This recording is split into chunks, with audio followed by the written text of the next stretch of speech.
Hello. Hello, testing. Hello, hello.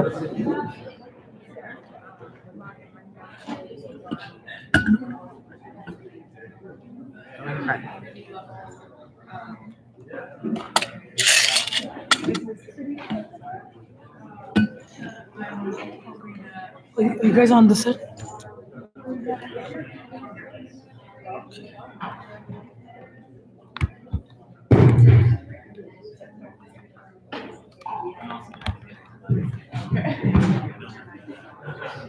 Hey, Mark, I'm sitting in the class so I can just. Thank you. Perfect.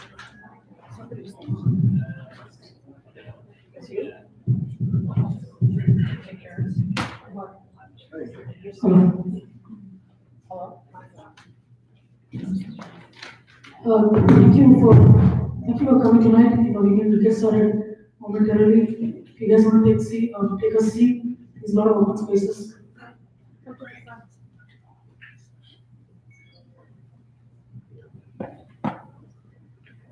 So thank you for coming tonight. So today is the first event of the year for us. Actually, it's today's first event collaborating with LA Data4Good. So just a quick introduction. So we are DataCon LA, and if you don't know us, we're a data conference held once a year at USC. It will be held this year on August 22nd. August 22nd at USC. So if we're going to post information about the event in a couple of weeks. Dataconla.com is the site to go. In addition to that, I want to quickly give you an update or just as a synopsis of one of the initiatives we're doing, and that's called Data4Good. Data4Good is born out of this community-driven knowledge base that we want to set up, which is basically how we can give back to the community from a data perspective.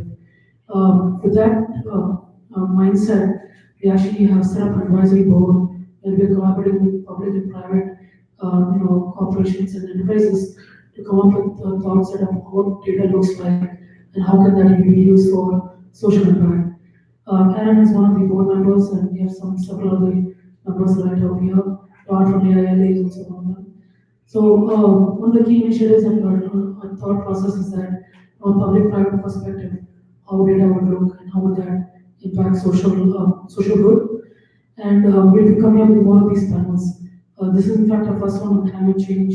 In a couple of months we'll do the one on homelessness, and similarly to so on and so forth, until the big event which is DataCon LA, where we will launch a series of initiatives from data and how that will be used for the causes of social good. With that in mind, I'm going to quickly, I would like to introduce Greg from Phase 2, and I want to thank them. It's a round of applause for Phase 2 for helping us with this event. Hey everyone, so I'm Greg Conant. I'm General Manager, VP of Business Development here at Phase 2. So we're a co-working space, but rather than just being another space where we could just get offices, we thought that we would curate it for all frontier technologies for media and entertainment, and it just took off. So we've been around for about 2 years, and in the first year we're about 60% capacity. Now we're holding steady about 95%. And it's been really great, just opening up the community to have events like this, to learn about new things, support social causes, which is very exciting for us. And every week we have about 1 to 3 events like this, opening it up to LA, bringing the community in here. And I'm from LA, been born and raised in entertainment all my life. And this was one of my dreams, to have a space where creatives can congregate and just feel like they can always be learning, always be meeting people. So we're really excited that this is really taking off. So if you guys are looking for space, all of our members are in the tech world, media and entertainment, so it's a very creative and collaborative space. And actually one of our members right here is Gabe, so he's on the panel tonight. But thank you all for being here. This is our 2nd year working with DataCon LA, so we're really excited about that. And I hope you enjoy yourselves. Thanks. Thank you. Just want to do a quick introduction to Austin from LA Census. So Austin is part of the LA Census team, and he's going to talk a little bit about the census which is happening currently for 2020. Thank you. My name is Austin Stanley, and I work in data and mapping for the City of Los Angeles. And I want to quickly plug the 2020 census. How many people knew that the 2020 census is starting next month in March? Okay, a lot of people, great. The census determines billions of dollars in federal funding for Los Angeles. Programs like healthcare, schools, transportation, meal assistance programs. The problem is that Los Angeles is the hardest to count city in the United States. For every person not counted, Los Angeles loses out on thousands of dollars in those social programs. And it's the communities that need that assistance the most that are being undercounted and are not receiving adequate federal assistance. A little closer. So what can we do about it? What are we doing about it? Well, we need folks like you, folks who care about data, folks who care about their communities, recognize the importance of accurate community data. We are having census Goodwill Ambassador programs, volunteer events where you can go into your communities, talk with individuals who don't know about the census, may be fearful about the census, don't know that the information is protected, might not know that the citizenship question never made it onto the census. So if you're interested in learning more or getting involved, getting your community counted and represented, I'm sitting in the back corner. I've got materials that you can take home with you. I've got signups if you'd like to volunteer. It's great to be here, and thanks everyone so much.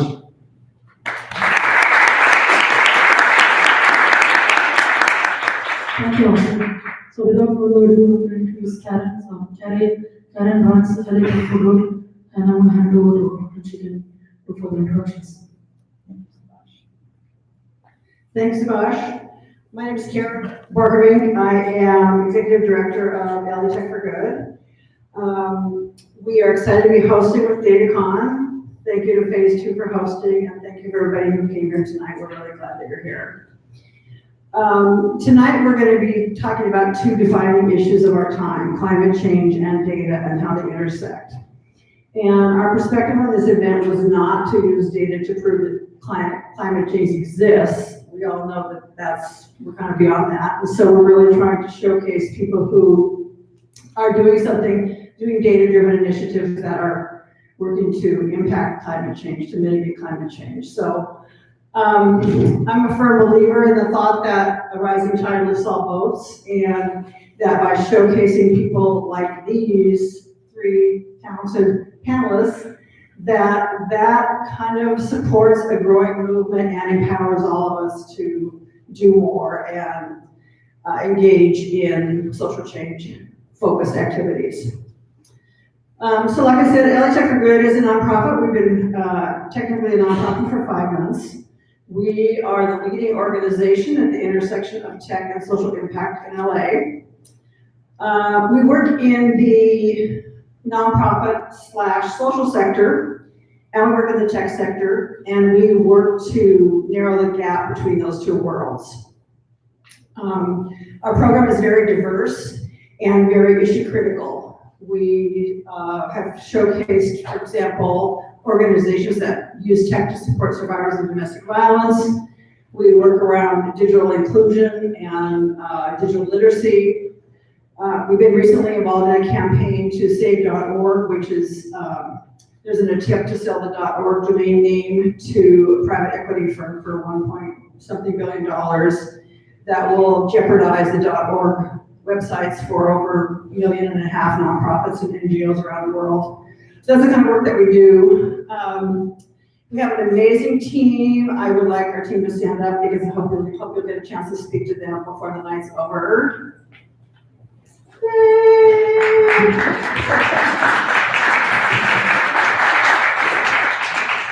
And lastly, we are the lucky recipient of donations tonight.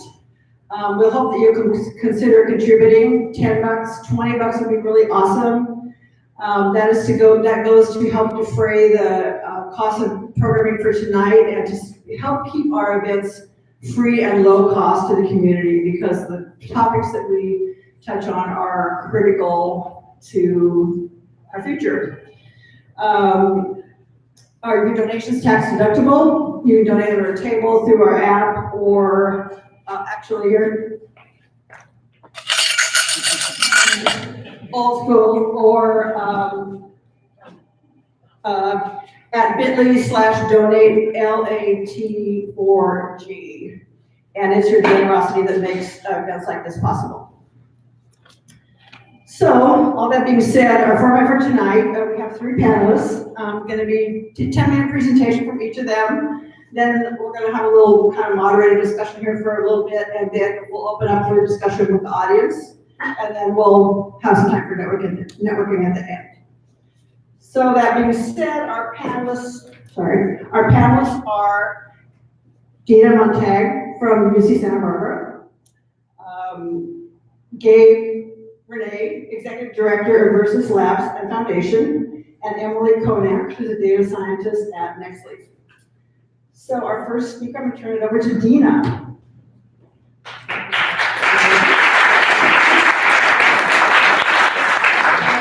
Everyone. My name is Dina Montague. So I'm here as a research associate at the Global Environmental Justice Project at UC Santa Barbara, and I'm also a co-founder of Energy Rich, which is a social enterprise. So one of the questions that we're trying to grapple with is that Sub-Saharan Africa as a region is most vulnerable to climate change, but emits the least amount of global greenhouse gas emissions. And so we're trying to figure out how to maintain low levels of greenhouse gas emissions, at the same time promote green economic growth. And so through a collaboration of these 3 entities, Energy Rich, Global Environmental Justice Project, and Savannah Center for Contemporary Art, we're starting a whole new kind of community-based project to kind of deal with these issues.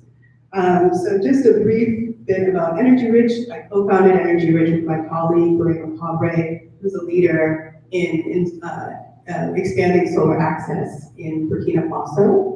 And he is also a poultry farmer using indigenous knowledge and networks to expand clean energy access in Burkina Faso and the Sahel.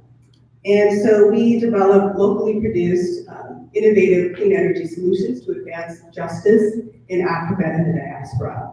And so we've been working with 2 teams of engineers, students from Stanford University, and we are working intentionally with students of color, and they are working together, co-developing clean energy and appropriate technology. We have 2 prototypes, one a portable solar lamps, and our second product that we're working on developing is a solar-powered poultry egg incubator, which is designed to accelerate poultry production sustainably for poultry farmers. So our prototypes are, our portable solar, excuse me, sorry, let me just take a second. I came down from Santa Barbara, so I have to take a moment. So our incubator began with our team of Stanford engineers. Then it moved to MIT, where we got funding. Our lead engineer is getting his PhD in aeronautics and astronautics, and he's helping develop that. And now it's at Ashesi University in Ghana. So it's truly a diaspora initiative where we're harnessing the capacity of Africa and the diaspora for innovative clean tech solutions. We're also working with Global Environmental Justice Project, which our director, David Pello, is a leading scholar in environmental racism, and really linking research and teaching, as well as action in environmental justice. And finally, we're working with SCCA in Tamale, which was founded by a world-renowned artist, Ibrahim Mahama, and really looking at ways to integrate art and science is really an integrative STEAM project. So some of the things that we found through our work, one of our main questions is what does data on solar in Africa mean? And so one of the things that we found is that while there are these large initiatives that are happening expanding solar access, For example, in our last research trip to Burkina Faso, my colleague Barema would point out all of the solar panels that did not work. There were solar arrays that were supposed to power a hospital, never worked. Street lamps powered by solar never worked. So when we think about these things and we look at data, and we know that any kind of company that probably initiated or implemented these projects has now collected data saying we have installed X amount of solar panels in this region. Well, if they don't work, what does that mean? Another thing that we found is that particularly with the Sahel region, there's a big problem with dust accumulation on the solar panels that impact its effectiveness, which is not also accounted for within the data. The data doesn't disaggregate to take account for panels that don't work, panels that are not necessarily effective, or promise to be as effective as they are. And there are also some scholars that have done some research, also in Kenya, that has shown similar results, that when they found many of the imported solar panels are underperforming and also defective. So one of the things that one of the initiatives that came out of this research is that our leading engineer, who I mentioned, his name is Stuart Isaacs, who's at MIT now, collaborating with a woman who, her name is Danielle Woods. She has a center at the MIT Media Lab. It's called Space Enabled, using space technology, satellite technology, to achieve the UN Sustainable Development Goals. And so we recently got some NASA funding for a project called Quantifying the Effect of Dust and Solar Energy Generation in Burkina Faso. So we're using some JPLs, dust source identification, satellite aerosol data analysis, as well as MIT system engineering analysis and solar irradiation data and air quality data sets to develop an innovative integrated Earth systems model, which is called particulate matter solar generation impact model. So that's going to be used to really predict the impact of dust events on future solar generation in the region. So we see that as something that is an innovative project that will really kind of get to some of the hidden costs or problems actually that we see in terms of solar implementation. Finally, actually, the second question we're also asking is, what does data mean from Africa? And this question is really inspired by the work of Clapperton Mabunga, who's an historian at MIT. And he asked the question, what does science and technology mean from Africa? And so he really critiques this idea that data science is somehow kind of neutral. And so he really thinks in terms of what does it mean, what does science and technology necessarily mean from Africa? What does it mean that this idea of science and technology and data is really kind of in a Western framework and is pretty much imposed upon populations that might have a different cultural context when talking about and thinking about data and thinking about science. So he says, a quote from Clapperton Mabunga that I really like is, he says, the most inspirational and urgently needed innovations derive from people who respect and thoroughly understand local modes of knowledge and build upon them. And that's essentially what we're doing at SCCA. So we have this collaboration with SCCA, which is this incredibly vibrant community center and museum that was, as I said, founded by Ibrahim Mahama. And we're collaborating to build kind of an innovative space where we can start to think and unpack the idea of data and science that will kind of recenter African thought and start to think more broadly about issues of what does data mean. So thinking about African modes of thought that could integrate ideas of ritual, spiritualism, culture as a basis for design.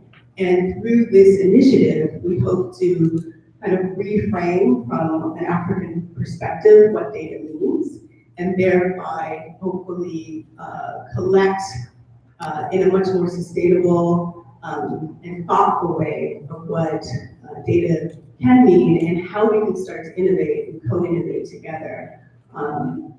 Green technology and also spark entrepreneurship that, again, decenters Western modes of thought and recenters African modes of thought. And so ultimately, we're really trying to reimagine what sustainability, climate change mitigation, and economic growth looks like in a sustainable way.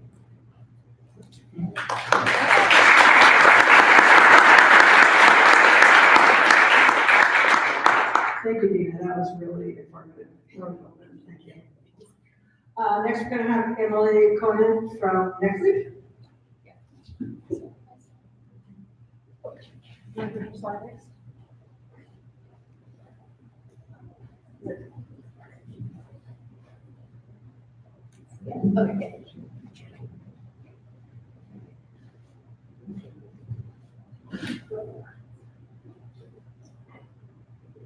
Okay. Yeah. All right. Good evening, everyone. I'm really happy to be here at the Data4Good panel. My name is Emily Conant, and I am a data scientist at Nexleaf Analytics. So first, I want to tell you a bit about who we are. We are a nonprofit technology company based in Los Angeles, and our mission is to preserve human life and protect the planet by designing sensor technologies and providing data analytics. We work side by side with countries and partners, and we tailor our technology to best suit their needs and help them achieve their goals. We are taking a bottom-up approach, which is a data-driven approach to solving public health and climate change issues in mid and low-income countries. Some of you may or may not be familiar with cook stoves, but it's a huge problem. Nearly half of the world's population cook on open fires, and they use solid fuels, which have some harmful byproducts through incomplete combustion. So we're most concerned with black carbon, which is a member of the PM2.5 family, which is particulate matter with a diameter of 2.5 microns or less, and those are most harmful to human health.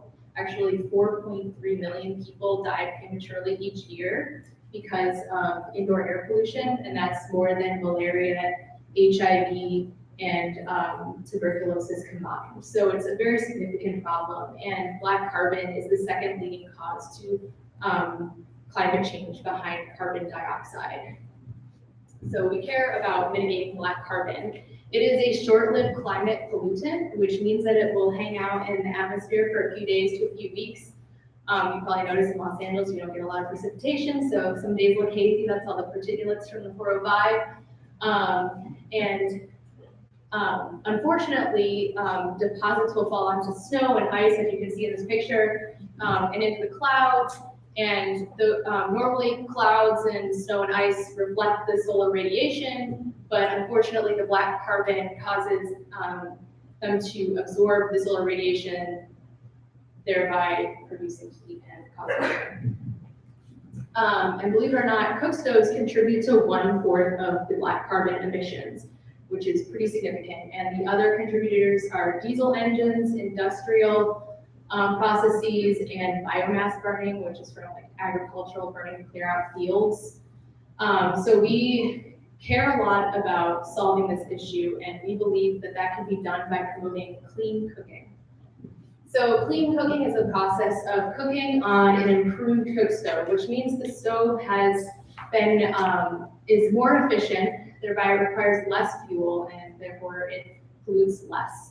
There are a number of different solutions. Some are improved biomass stoves, gas stoves, solar electric. It really depends on the context, because in some countries they don't have access to energy, so you can't use solar electric. For some communities, fuel costs and availability are a major barrier, so you can't use those. So in that case, you need to use an improved biomass stove. And for a number of years, there have been a lot of global initiatives trying to address this problem, but unfortunately, a lot of them have taken a more top-down approach, just kind of like using money and just throwing a bunch of stoves at communities without actually looking at the context. And also, they relied heavily on survey data.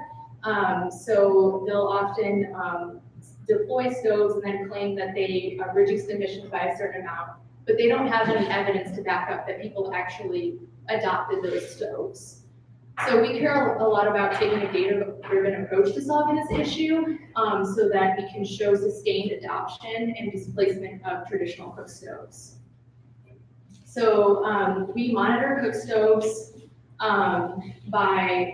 we have a little temperature sensing device, which we connect to this metal bar and hook that onto, we attach them to both the improved cook stove and the traditional cook stove because we need to see the data from both to know whether or not they're actually replacing their traditional cook stove. And then we have field staff that can go in, and these devices are wireless Bluetooth enabled. So our field staff will go into the homes and then they can upload the data onto their phone and then upload it to the server, and then it will be on a web dashboard called stovetrace.org. And this is really great for our partners and technicians because they can actually see the cooking data. And so, for example, if they notice, oh, the sensor's broken, then they can go to the household and fix it. Or this household's behavior completely changed. I wonder what's going on. They can check in with them. So in addition to the data-driven approach, we also believe that having the human contact part is really important. It's really important for context and to know what's actually going on. So we published a study in Nature Climate Change back in 2016, and we found that quantitative data versus anecdotal data are, there's a big discrepancy between the two. For example, like somebody reported that they were cooking for 8 hours, but they're actually cooking for 4, according to the quantitative sensor data, or vice versa. They said they were cooking for 4, but they were actually cooking for 8. And so that's why we really care about having this objective data. And then having that data allows for us to take action. So the squares represent, so the blue square is no cooking, the gray square is broken sensor, no connectivity, and then the green squares are cooking events. So to the left, you can see we tried out this stove in a community and we noticed that nobody was cooking on it. So that means that's not a good solution, which means we need to try out something else. So then to the right, we have stove 2, and we can see that people are actually using it, which means that it's a good solution. And this is really important. Like I said before, like a lot of approaches have just thrown stoves at people, where like Dina was mentioning before, like they're designed from a Western perspective, and people don't really take the context into account when they're planning these projects, which is why they haven't been successful. And so, so from there, we like to approach these problems with responsible scale. So rather than just immediately throwing like, here are 1,000 stoves, we like to start with 10. So we'll start with 10 and we'll test it out in the field and see how it's doing. And we'll collect the data, and if it's doing well, then we can scale up to 100. And then if it's doing well, then we can scale up to 1,000. But if at any point, if it fails, then we need to start the process again to make sure that we're coming up with the best solution. Because if we actually want to mitigate black carbon, we need to do something that's going to work, and we need to give people stoves that they like. So in these two graphs are graphs of sustained adoption, which, so we collect the data, and this is aggregate data for all the households in a particular village. And it looks at if the number of households that were cooking at least an hour or more a day over the past, with a moving average over the past 60 days. So the stove in the top plot, the adoption dropped off dramatically, so we knew that it wasn't a good solution. So then we introduced a new stove, and then we can see this like great adoption rate. So this is just proof that like by actually like taking a more bottom-up approach and like really looking at the context and making sure that the solution is is something that people want, then we can really make a powerful change. And we can really, like, we can actually mitigate black carbon by significant amounts if we do it right. So, yeah.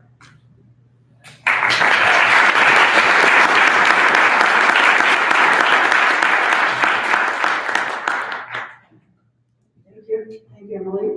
And next we're going to have Dave Renee.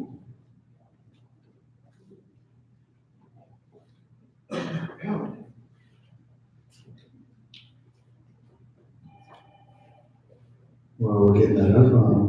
I'd like to thank Tech4Good for inviting us out tonight, and Datacon as well. And thank everyone here for coming. It's exciting to be on the panel with more diverse representation than just 10 white guys. So thank you for considering that. I'm already learning a lot. I can do this.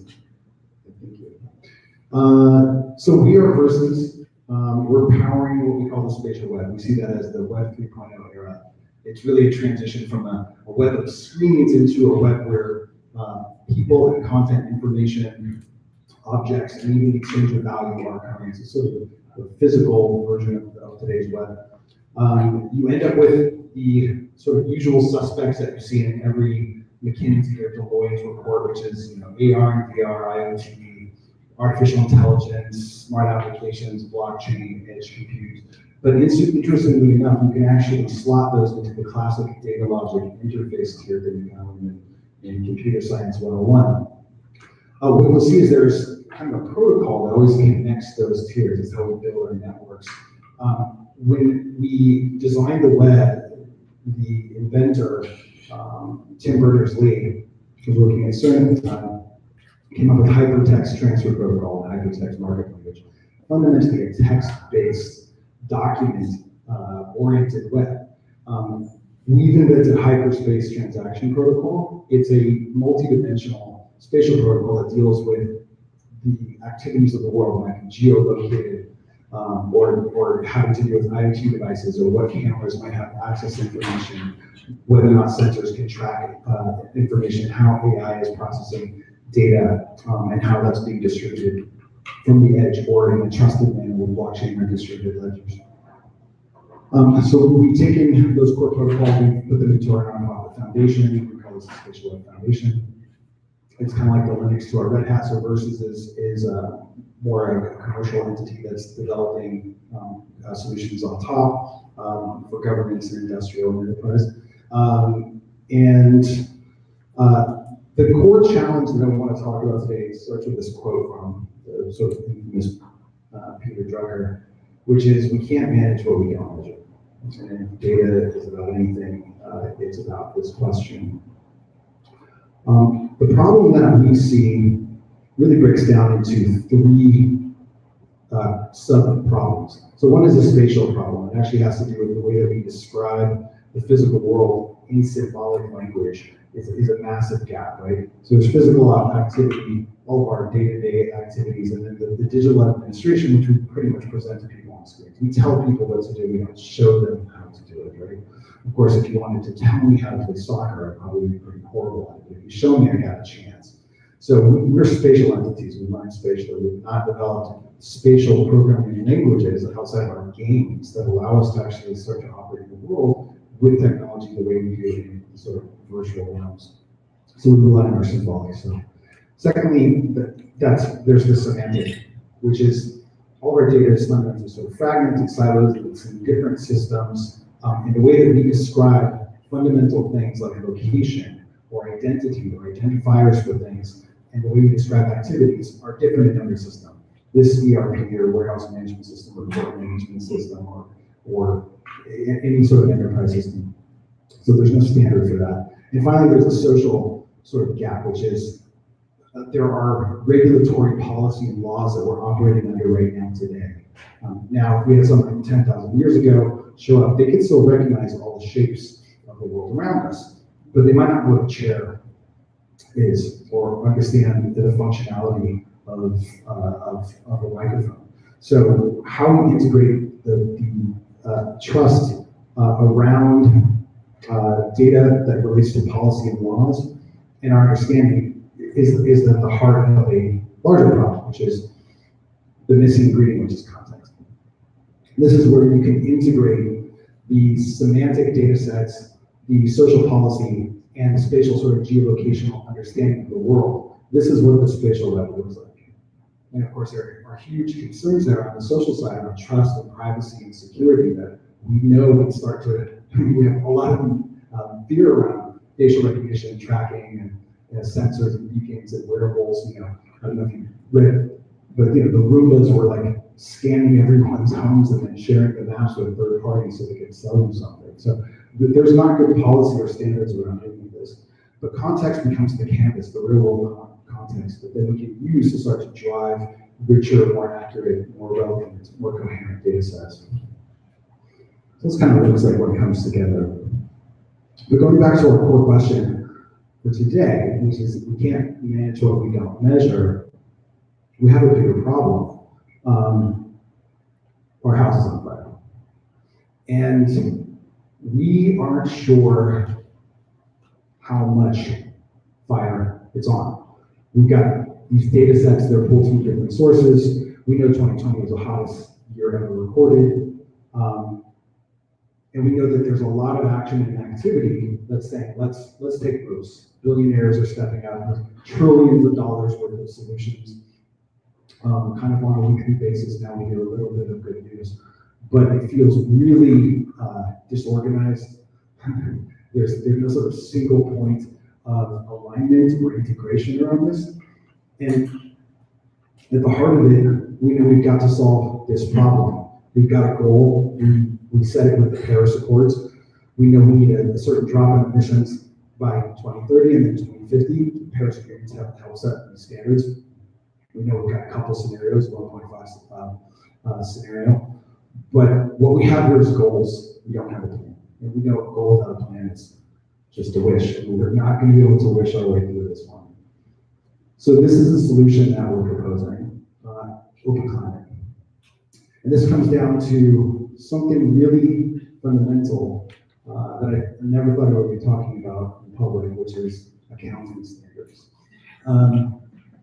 But when we're describing this challenge of managing what we haven't measured properly, we have accounting standards for business with GAAP accounting. We don't have climate accounting standards. And that's really what this platform is all about. So we're working with Gail, MIT, Hyperledger, Dr. Martin Weinstein, who's pioneered most of this work. One of the key things that you'll notice here is that on the right, you'll see that down to renewable energy asset, that's any sort of carbon offset, you can count that at the asset level, and then it's a nested form of accounting that rolls up from project to company to state to country and finally internationally. So we have a challenge today where countries are counting their carbon offsets. They're counting at different levels. They're half counting, they're double counting, they're triple counting. Corporations that are international corporations that are carbon leaders may do a carbon offset in Africa and count it from their headquarters in New York, and so it goes to the American ledger. You can see the problem right there, right? We've got no hope of really solving this at scale until we can have a really accurate way of measuring this data and an open platform that everyone can start to collaborate and blend these data sets together. There's Dr. Martin Weinstein, couldn't be here tonight, but we're very happy to be working with him. Yale Open Lab came up with the Open Climate Initiative, just recently launched the Hyperledger Climate Action and Accounting Special Interest Group that's working with the Linux Foundation to assist in basically working on the standards from a blockchain data integrity perspective. MIT Media Lab and a number of other folks, but this is really just the beginning. The idea is that we finally have a center point where we can really galvanize all of the efforts around this to start to first just measure it and then begin to manage it. Here's the technical architecture. Let me start at the beginning. Okay. If you go to the website, we'll be releasing these details publicly later this spring. And then this is a collaborative effort. This is going to be based on open standards that we're building at the Spatial Web Foundation, along with counting standards that Open Climate will work on in partnership with many other groups, and your participation. This is actually will be a canvas that we can all begin to work on. And at the end of the day, this allows us to track something like the stoves that you're tracking now and actually account them all the way up to the national level. And so whether it's businesses or governments or citizens or NGOs or even the UN's efforts, there's finally sort of a platform that we can start to co-develop and extend, into the world itself, using the Internet of Things to sense what's happening, using AI to run mass simulations, and using spatial computing to visualize this and have a better understanding of sort of the spatial impact of what's happening peering into the lives of other people in other locations. And we hope that you'll join us. Thank you.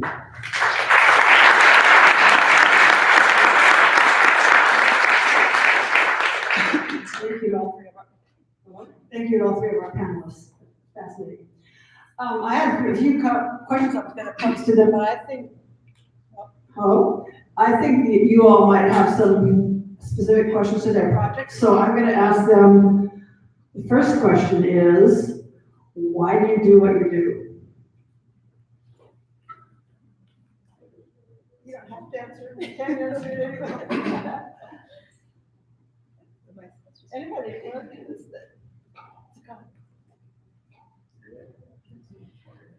So I do what I do because it allows me to use my quantitative skills in math and data analytics. And I can do work that isn't bettering a company or an institution, but rather better the lives of those who need it the most. I'm in it for the money.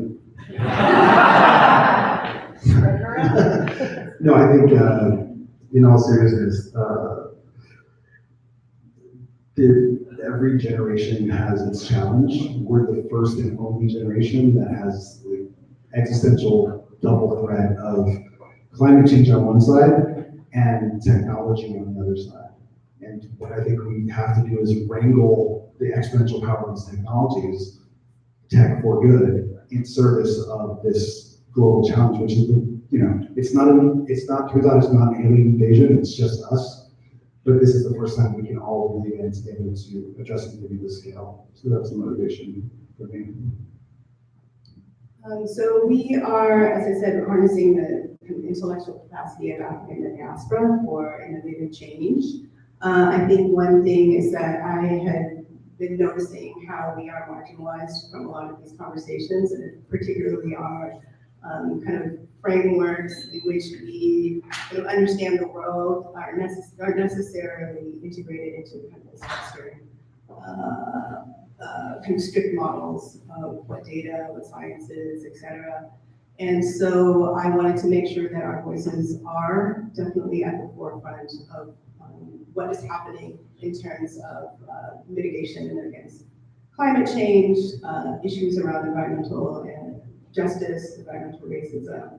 And the other thing is that with working with the engineers, I work essentially with mostly Black engineers, young students who they really want to work for justice in their communities. And so how do we create space for these brilliant minds, these brilliant engineers to start doing this work, as I said, from a new framework, to create a space where we can imagine and reimagine what science and technology means from our perspective. And then the second question, and then I'll turn it over to all of you. What would you say to somebody who says, "What can I do?"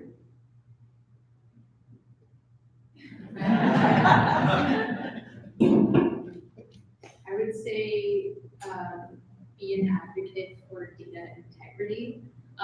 There are a lot of claims out there about people saying that they mitigated emissions by a certain amount, but it's not actually backed up by objective data. So I would say whatever you're doing, be an advocate for data.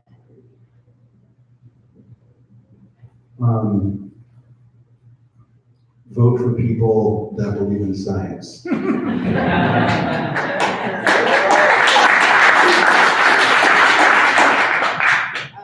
Yeah, and just kind of going off of what Emily's saying, is to really kind of question the data, and like as I was saying, these ideas that these grand initiatives are actually extending solar access. Are they really?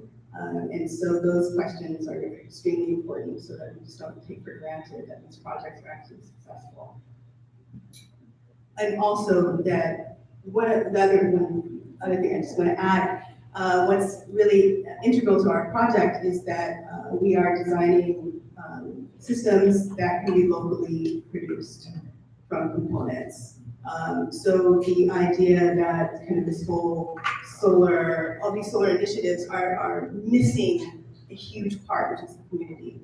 And so that's something that we're really passionate about, is making sure that we are sharing knowledge and that the communities are central to building these systems. So for example, our partnership with SCCA, initially we partnered with them to start a community-based solar project where we're building solar panels with the community. We're using some of the research that our students have done on solar that will help us to understand that how we can develop systems that make sense in the Sahel region, in northern Ghana. And then also to really work with our community partners to really spark entrepreneurship from their perspective. Really, again, decentralized kind of Western modes of thought. Yes.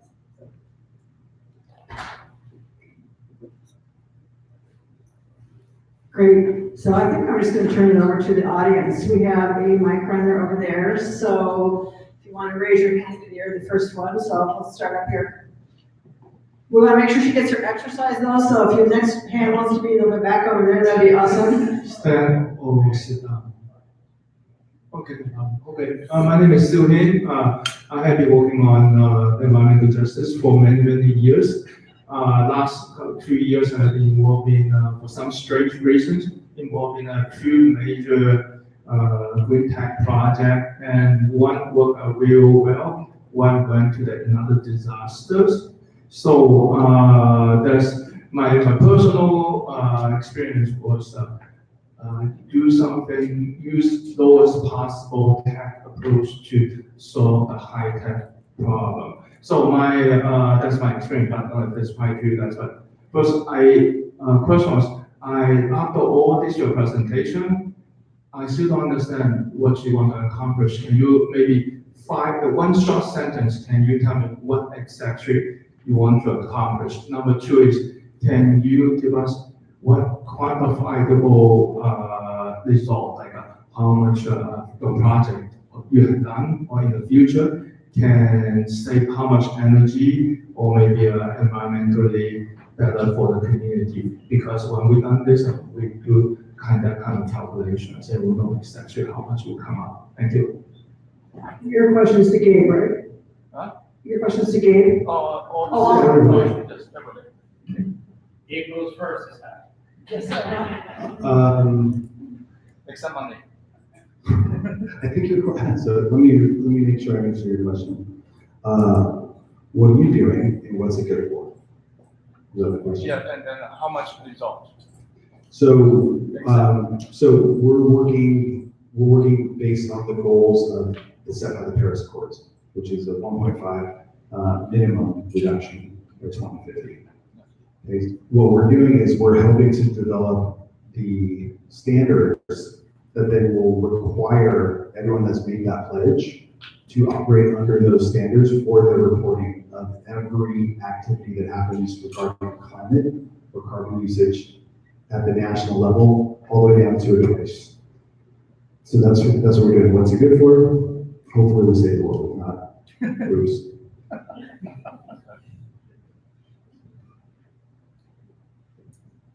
So Nexleaf actually works in a few different areas. So we work in cooked stoves and we also work in vaccines. And in both those situations, our goal is to fill in the gap and provide a bottom-up approach so that we can provide solutions that actually work. And we currently have 15,000 devices installed in vaccine refrigerators. So we have 700 devices monitoring households cooking, and through that, our goal is to be able to provide objective data so that people know what works. And we have, I guess, I mean, I'm trying to think of examples. I could give you some details after. Okay, so what we're trying to do is find ways that we can maintain low rates of emission in Africa, particularly West Africa where we work, and develop kind of new models for green economies. So we're doing this in two ways. One, which is kind of traditional data collection, data analysis, which is the NASA partnership, and looking at the impact of dust. But also in another way in which we are trying to expand the notion of what data means from a non-Western perspective, so that we can start to build what we're already doing is building. We're building clean energy prototypes that will expand access to energy and also increase the capacity for small-scale poultry farmers. And also to continue to work with communities to start to innovate and to imagine new systems that make sense with not only the community in terms of culture, but also in terms of networks. So what we found, particularly working with my colleague in Burkina Faso, is that understanding and knowing how community, local community networks function is incredibly important. And so to make sure that the voice of the community is front and center in terms of developing these systems.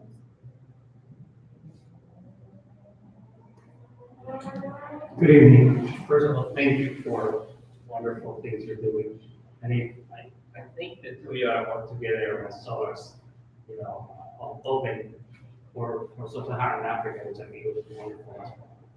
The real question is, what you're doing is very, very difficult. You don't have a government that contributes here in this country, for example, your cost. And you are going to the third world and trying to raise money from people to be able to accomplish what you're doing. Can you perhaps share with this audience some of the challenges that you have encountered trying to accomplish what you're doing?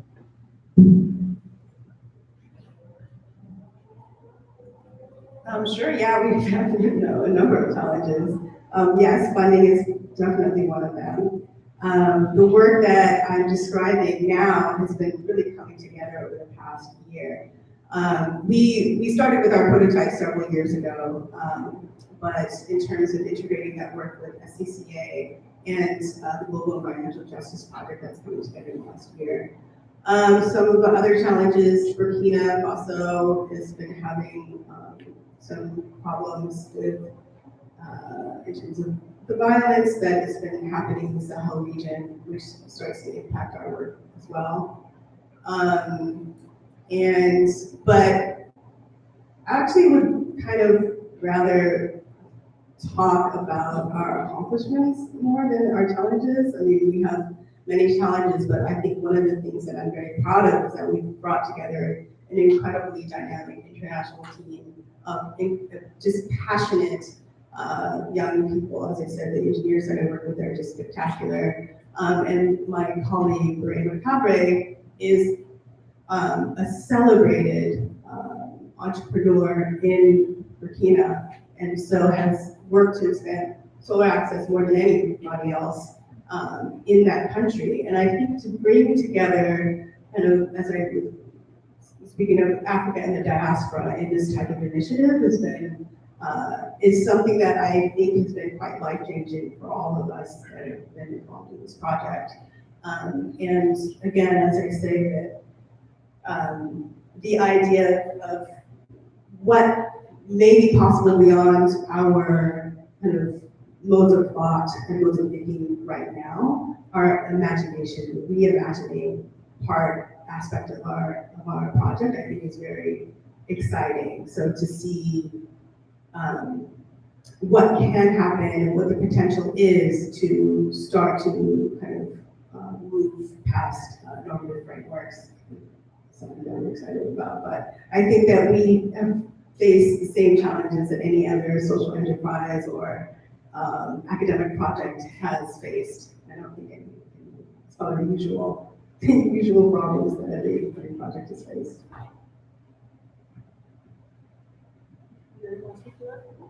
Yeah, sure. I would say one of our biggest challenges is the lack of data that exists in the clean cooking sector.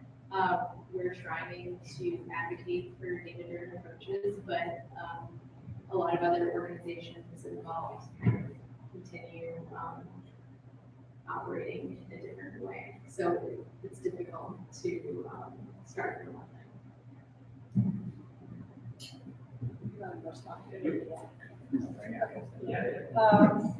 Back there. Go ahead. Okay, go ahead. Sorry. Hi. So just one of the questions that you sent me, Dina. You guys talked about how there's a distinct Western framework when it comes to anything social change specifically. I noticed that's also been a thing in school, so I'm just wondering if you guys had any like, specific solutions to, in a sense, combat these Western frameworks, or how can we teach just people in general how to that there's more than just this.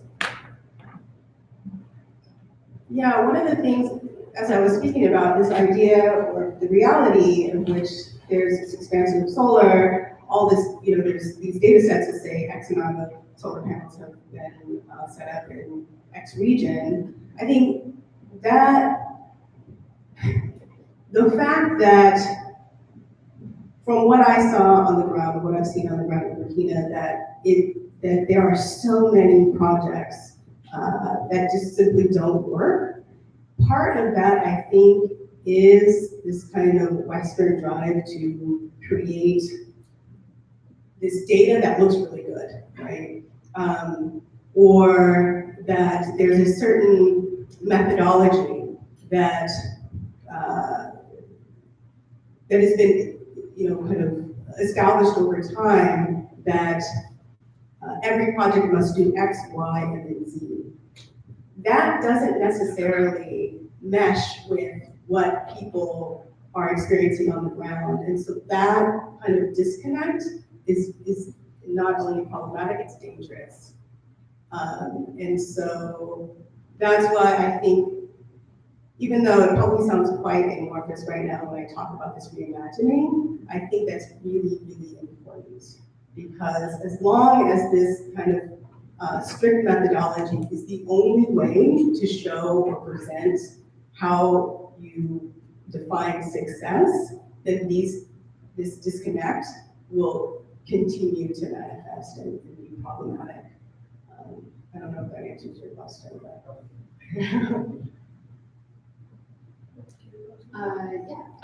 So I would say taking a bottom-up approach and a lot of iteration and co-creation is good.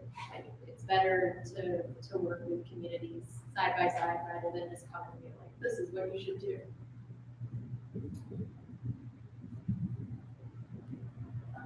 Right, back over there. Yeah, you're. Yeah, my name's Muddy. Stand up. You can get the mic. I can yell pretty loud. Hi, my name's Muddy. I actually work for Gabe, versus, and this is all great. I love it.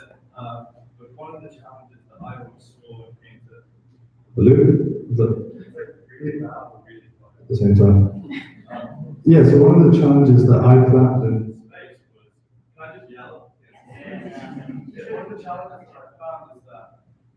So we're all really passionate about climate, so that's brilliant, but the vast majority of data scientists, of which I'm one, being offered $1 million to optimize ad networks.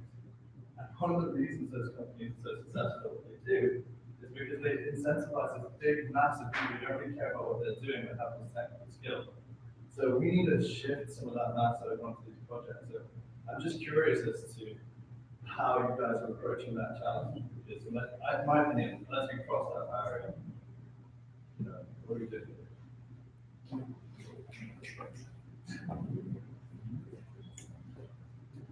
So what you said kind of echoes the sentiment of many of the engineers that I'm working with. So we're trying to find a way that they can actually do something that makes fundamental change. And part of the reason we're doing the work too is because there's a lot of politics that's also wrapped up into the funding of some of these big initiatives. And so what we found is when we're working with our community partners, we're like, let's just get started, let's just do this. So, for example, building the solar panels for SCCA, we did some work on building solar panels from components in Burkina Faso, and people just loved it. You know, as I was saying, when companies come in and they implement solar, they're not integrating the community. The community is not learning anything, but they are completely capable of not only building these panels, but finding innovative way to make them more effective and making sure that they are quality, they last, that if they need repair, there are people there to repair them. And so our approach is really just like, screw everybody else, let's do it ourselves. And what we found is that that is something that definitely resonates. And not only that, an additional kind of advantage is to say, you know what, we're not here, I think it's Emily's thing, we're not here just to tell you what to do. You are where the kind of knowledge base needs to be generated from. And so I find that to be the most effective. So we definitely worked with very small budgets, but even though we have small budgets, I think that we've made a huge impact in what we've done thus far. Was your question, how do you incentivize people with this skill set that would get pulled into doing ad optimization to do climate optimization? No, that's asking It feels like a meeting with just a little bit of context. 6 months ago, I went to work every day with a constant sense of dread in the background that the world's on fire and there's absolutely nothing I can do about it.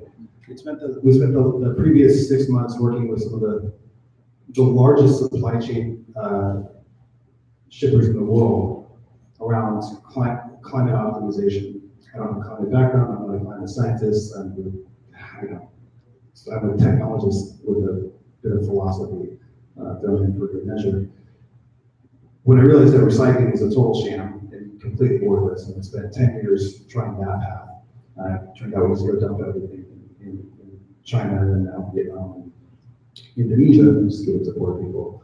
I realized that there was unlikely to be a resolution. I'm not sure how we're going to do any of this. That was a really painful exercise that amounted to what? Does anyone have any numbers? No, it's literally garbage. We have been building our platform for a very different reason, but we understood that our platform would have the capacity to be able to manage anything at planetary scale. So like an operating system for reality. So we knew that there was a possibility for this. One of our team members was working with Yale on their city science project, and Dr. Martin Weinstein came in and said, we have this challenge, can you solve it? I said, well, actually, ironically, we solve like 99% of it by default because of the design architecture, not because we were trying to solve that challenge. So I know nothing about the day-to-day realities of trying to address these issues at that level. But I do know that incentive design is going to require a mobilization of billions of people in more or less a couple of decades. So everybody's going to have to do their part. It's a little bit like that that show like the biggest loser, but every single country is extremely overweight. Some are really overweight, others are kind of overweight.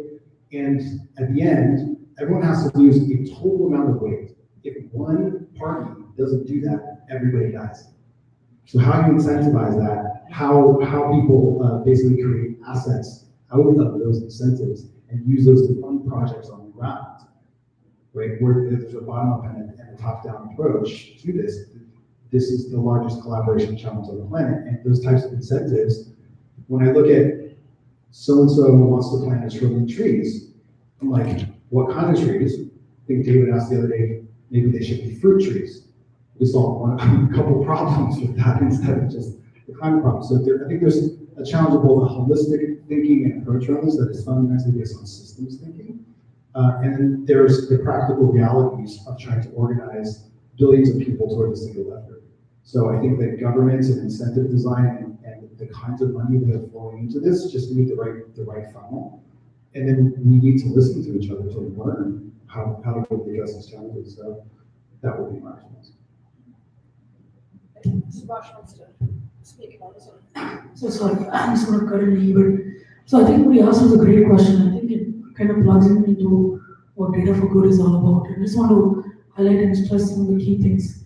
You mentioned, you talked about the fact that people are incentivized to do ad networks and other kinds of product challenges that's more economically incentivized to the individual and the business, not necessarily some of the social impact problems. This is the same problem I faced in my career when I was starting up Data4Good. One of my things I kept thinking back in my head, these problems are not going to go away. You're going to see these problems day in and day out. People are not going to change their mindset just because there is social impact. People want to make money. So you have to think about what can you do to help people make that change internally today. And what I mean by that is, there are projects that people don't have to change that. You don't have to ask them, hey, come and work for a non-profit today. But there are people who are interested and incentivized to say, I can do something on the weekends, I can do something on nights to help work on some social impact problem. That's exactly where we come at it in Data4Good. I see this thing day in and day out. Karen also mentioned this to me when they started this. There's a lot of people out there that want to do good, but they don't, have the capacity, or not say capacity, but the avenue to where to go and provide some kind of impact into these social challenges. So my question to you there is, everyone needs to do his part. If you want to see this change, you have to be the change to in the world. That's Gandhi's quote. I'm not Gandhi, I know that for sure. But I can tell you that if you want to do, if you want to ask the question, you should also first ask, what are you willing to do to make that change? So with that, I want to introduce Todd. Todd is from EILA. Todd is actually going to run the Earth Summit in April, and I think it's a good plug just to talk about some of the things that he's doing. There's a particular mention about kind of like a competition that we were looking on the Earth Summit phase, and I'll let Todd talk about it a little bit more. Thank you so much. Hey, everybody, nice to meet you. My name is Todd Terrazas. Thank you for that warm intro. So I'm the executive director of a nonprofit called Artificial Intelligence Los Angeles, so AILA. We've been around for about 3 years, 2.5 years as an official 501c3, and this is my everyday. What we really our mission is around accelerating innovation for social good, and how we go about doing that through a number of different types of events. There are events like this, we do workshops, we do happy hours, and we're getting more into really developing data challenges. So there's 4 different cornerstones, we say, in our organization. Really kind of focus on how can we actually help ourselves, and how can we help our planet. And how we go about that is every year we have an Earth Summit in April, where we get to celebrate certain initiatives around sustainability. Last year is the second year doing it. We focus around the future of work conversation. We'll actually be hosting our first job fair of the future here in May, I think May 10th. And then we also talk about the ethics and we do a symposium around ethics and fairness to really dive into how these algorithms, how these these machines that are very manipulative are controlling our lives and how we can do better. And the fourth concept is around Life Summit. It happened last year in October at Caltech. We'll do it again this year, where we dive into biotech, life sciences, and healthcare. And so, for the purpose of this whole conversation on climate change, in April 16th, we're going to be starting a data challenge. About two public, if everything goes to plan, two public challenges going from LA County and LA City, hopefully around air quality rate and tree canopy, and then two other private challenges that we're still discovering right now. But basically, I'm putting it out to you that we're looking for smart people, and to address your question about how do you incentivize people who normally would love to see the big check from Google and go optimize ads instead of working for a small startup or go working for City of Hope, right? And solving, doing some cancer research. We actually just did a whole biotech symposium yesterday, and the head of AI data science from City of Hope said exactly that, had that same problem. She skipped out of graduate college, a PhD. She had an amazing job she could have taken at Facebook. Now she's the head of data science for City of Hope doing cancer research. So she will always go on panels like this and talk about, hey, poke the people like, so why aren't you doing better? Why aren't you, following a life filled with purpose instead of doing something where, yes, cool, you're gonna meet with, astounding, it's gonna be with amazing, astounding teams, but you could be doing more. And so I don't have the answer. I feel like having these sort of conversations might, kind of pressure people into thinking differently. But I'm putting it out there again that we're going to be doing this data challenge. If you guys have any data scientist friends, if you have any ideas of how you want to help us, we are all ears. This nonprofit, just like LA Tech for Good and DataCon LA and Data for Good, we're platforms. We're platforms for you to really, get involved, to do better, and to shout from the rooftops that, we are not going to take it anymore, and that we really want to, save our earth and save ourselves. So if you want to talk to me later, you can find me here, or go to joinai.la, sign up for our newsletter, shoot me an email, todd@joinai.la, or anything you like. But thank you, very grateful to have you here today. Thank you.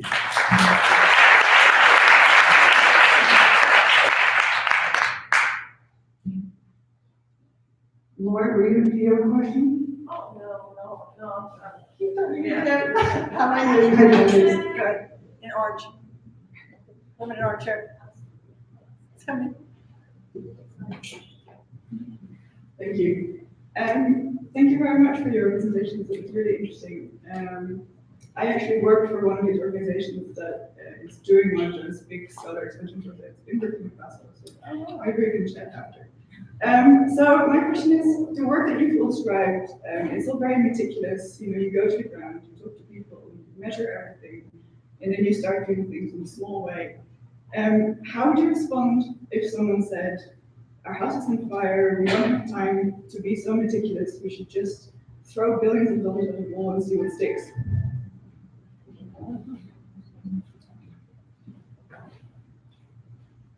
Well, when you throw billions of dollars at something, then a lot of times it's not as impactful. As I said, it's missing an important element, which is the community. And as I said, also, Sub-Saharan Africa is the most vulnerable to climate change. People are very aware that the house is on fire. And so that's why I think our approach, is a solid approach. I call it sometimes Afrofuturism as praxis. I think that, the idea that the house is on fire, yeah, look, there's no other people in the world who understand that more than people in the Sahel region. And in Northern Ghana where we're working in other places. So I think also the idea that we're working with, we don't have a lot of funds. By the way, if anybody knows of any funding sources, please let me know. But I think this type of work is responding to that urgency.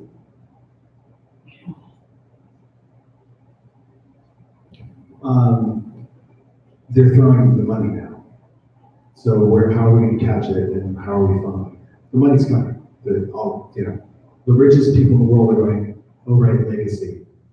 What am I gonna do with this now? And maybe some of this, your PR stuff, but we'll take it.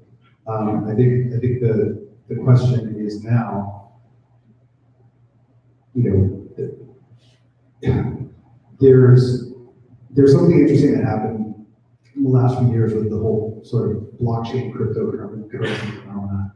What you saw was you saw nonprofits so as a technical background raise billions of dollars to create networks towards a future goal, a Kickstarter campaign by any other name, with a little bit more tech going into it. Nonprofits have classically had to think of themselves from a donation-based perspective, not from a network-oriented perspective. And so I think that what we saw there, what we see with the Borchgrevink Foundation and others, aside of whatever you think about crypto and technology, they demonstrated that you can bootstrap nonprofit, purpose-based energy into a network that would self-sustain and support it. This is the power of open source technology, right? There are like millions and millions of developers around the world that will donate their time for free. If you can incentivize everybody properly, and that gets built into the fabric of our economic layers, which frankly, there are huge opportunities here for everybody. And the larger question I have is not, is someone going to throw the money? Just look at the last 60 days. They're throwing the money now. Now the question is, how are we going to capture it and funnel it into the right projects? We don't have enough time to, the level of personal, hands-on, meticulous detail that we're talking about is necessary to make sure that we move properly, but we really do need to kind of compile as much as we can possibly understand and start to funnel this towards major planetary scale.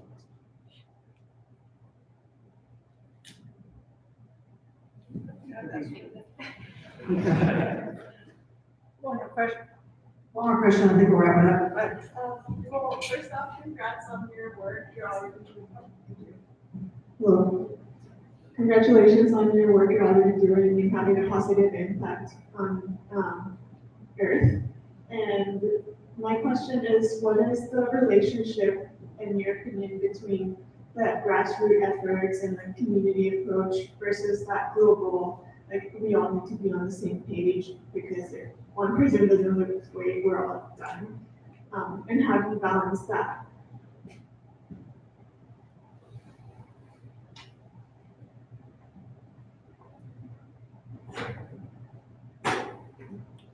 I'll take a stab at it. First, we listen. We have to listen first. That's what I'm getting. We got some ideas, but no one has the plan. It's collective. So we have to assemble it together, and then what we can do is we can tell what's missing, and that's our part. Hey, here's what's missing. Here's a way to capture it that then everyone can access, utilizing the web, essentially, and all of these, being able to marshal the power of all these different technologies and funnel the capital in the direction. But where should it go exactly, and how should those incentive structures be designed, and where are the blind spots? That's a listening activity. So that's what just showing up here and doing, talking and learning is all about. So that's what it is for me today. I think one of the other things that we're trying to leverage is the fact that in the regions that we're working in, there are a high percentage of young people or youth, and there's also a high level of youth unemployment. So as what we're doing is we're building these systems and co-creating. We're ensuring that we can also build out using, as I said, local networks, entrepreneurship that actually works and works well. So that's, I guess, one of the things that we're trying to do on the local grassroots level. And in terms of kind of these large amounts of funding that has been thrown around, so I just wonder, is it just money? Is it really doing something? I don't know. So I do have I think a level of healthy skepticism that just because something, there's a project that's $1 billion project, it doesn't necessarily mean that it's going to work. I can just give like a quick story. When my colleague Rayla was visiting here one time, and we were in the car and we're listening to NPR, there was something about, as I said, bringing us a poultry farmer, something about the Gates Foundation, where Bill Gates was saying he wanted to give a chicken to, kind of every household, and Graham was just shocked. He's like, what? That's not gonna build our economy, just giving stuff away. There are other initiatives where I know people are just kind of giving solar panels or giving solar products to people. It's not gonna build economies.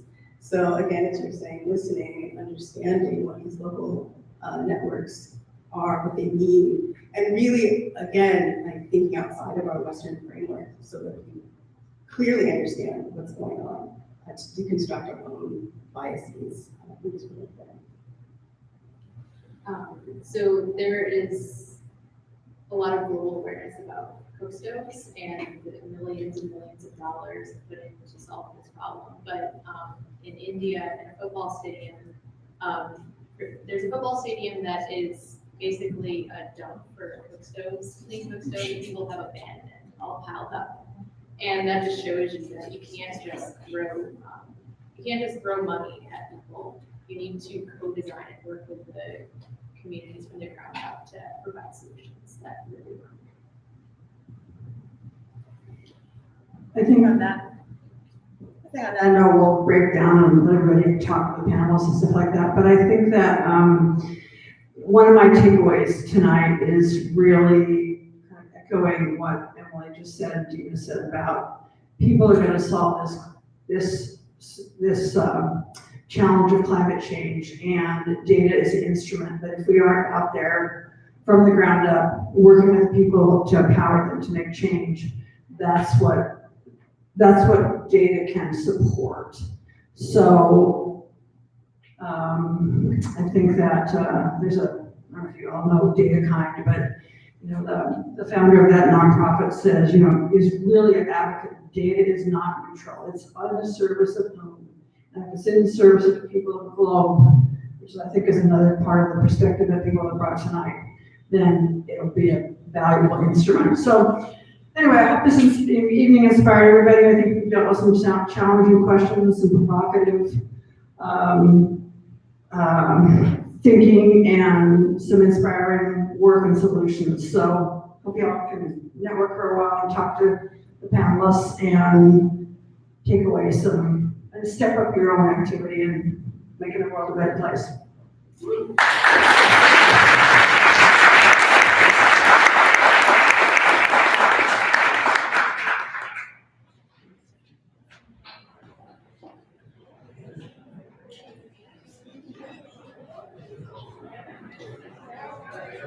Joe, right?